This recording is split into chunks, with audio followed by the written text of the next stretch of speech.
Assalamualaikum warahmatullahi wabarakatuh. Perkenalkan, nama saya Fani Aulia Hatami, NPM 4115-2010240138.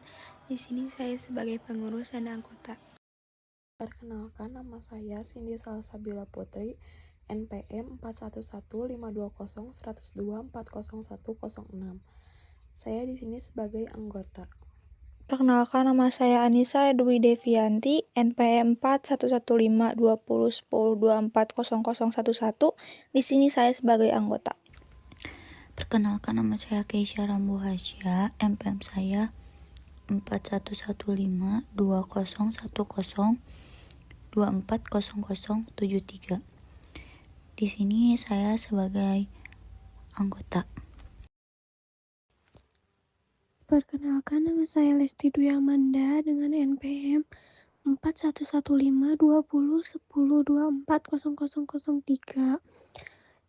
Saya di sini sebagai pengawas. Selamat pagi ibu-ibu anggota Koperasi Sejahtera. Terima kasih atas kehadiran Anda semua. Agenda utama hari ini kita adalah membahas dan memutuskan pembagian sisa hasil usaha yaitu SAHU tahun buku ini yang berjumlah Rp10.000. Mari kita manfaatkan hari ini untuk berdiskusi demi kemajuan koperasi kita. Bu Aulia, saya ingin mengusulkan pembagian SHU ini.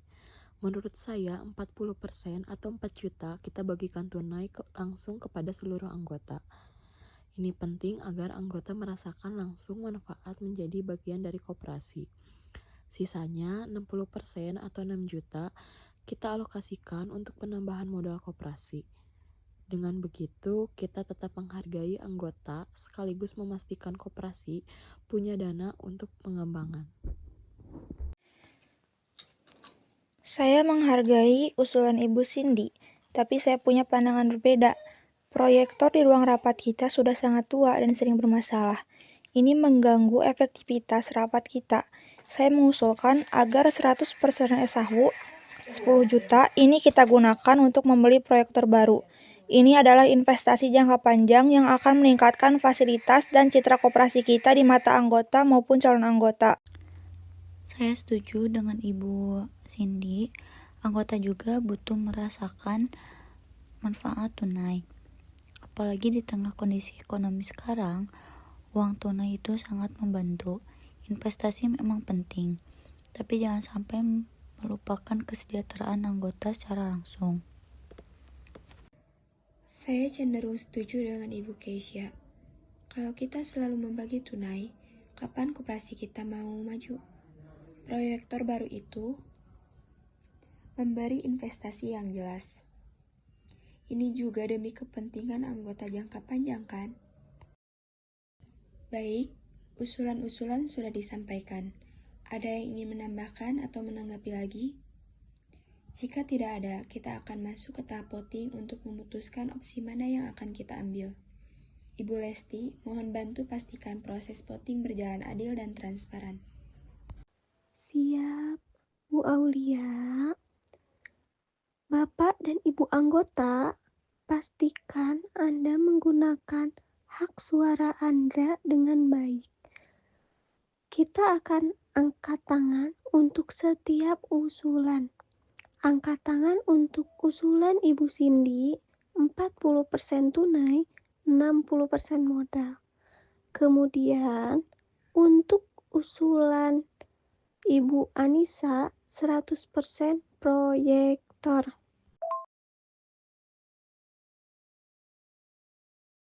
Baik, hasil voting sudah jelas. Mayoritas anggota memilih usulan dari Ibu Cindy, yaitu 40% SHU dibagikan tunai dan 60% dialokasikan untuk penambahan modal koperasi. Terima kasih Ibu Lesti. Dengan demikian, keputusan rapat adalah SAHU sebesar Rp10.000 akan dibagikan 40% secara tunai kepada anggota dan 60% dialokasikan sebagai tambahan modal koperasi. Semoga keputusan ini membawa kebaikan bagi kita semua. Sebelum kita tutup rapat ini, ada satu pertanyaan penting yang ingin saya sampaikan kepada kita semua untuk bahan renungan, yaitu apa dampak jangka panjang jika SAU koperasi selalu kita bagi tunai semua? Kalau selalu dibagi tunai semua, koperasi kita tidak akan punya tambahan modal, Bu. Nanti susah kalau mau ekspansi usaha atau beli aset-aset baru.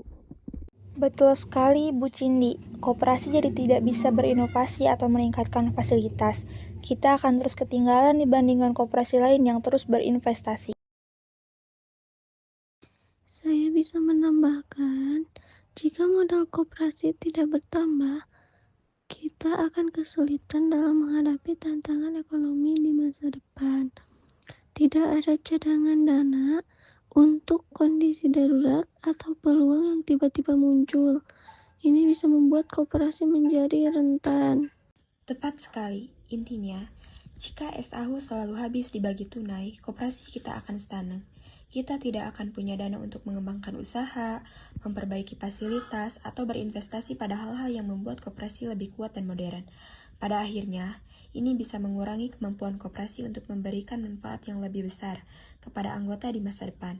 Bahkan, mungkin mengancam keberlangsungan koperasi itu sendiri.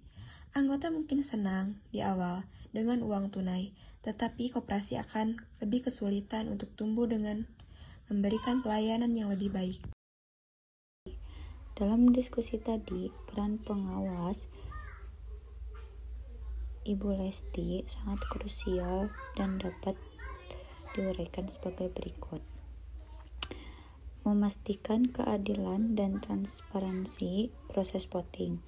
Peran utamanya adalah memastikan bahwa setiap anggota memiliki hak suara yang sama dan proses pengambilan keputusan melalui voting berjalan secara adil, terbuka, dan sesuai dengan aturan yang berlaku di koperasi.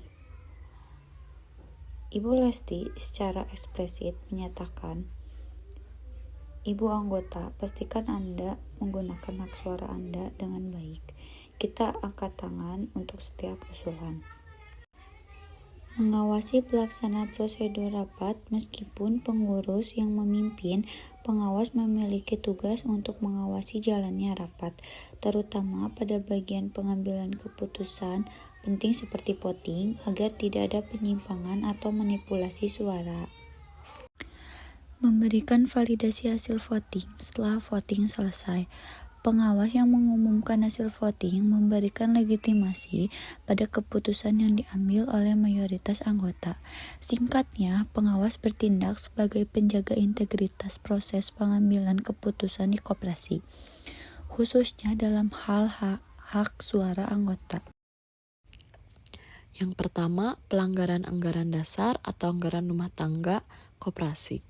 Pembagian SHU adalah salah satu keputusan strategis yang biasanya diatur dalam AD atau ART koperasi dan harus diputuskan melalui rapat anggota tahunan RAT atau rapat anggota luar biasanya.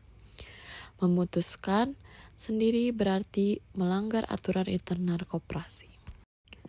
Yang kedua, hilangnya prinsip demokrasi koperasi. Koperasi berlandaskan prinsip demokrasi, di mana kekuasaan tertinggi ada pada rapat anggota. Keputusan sepihak pengurus akan mengabaikan hak suara dan partisipasi anggota, yang merupakan ciri khas dan kekuatan koperasi. Ketiga, potensi ketidakpercayaan anggota. Anggota akan merasa tidak dilibatkan dan hak-hak mereka diabaikan. Ini bisa menimbulkan ketidakpercayaan yang serius terhadap pengurus, bahkan memicu konflik internal.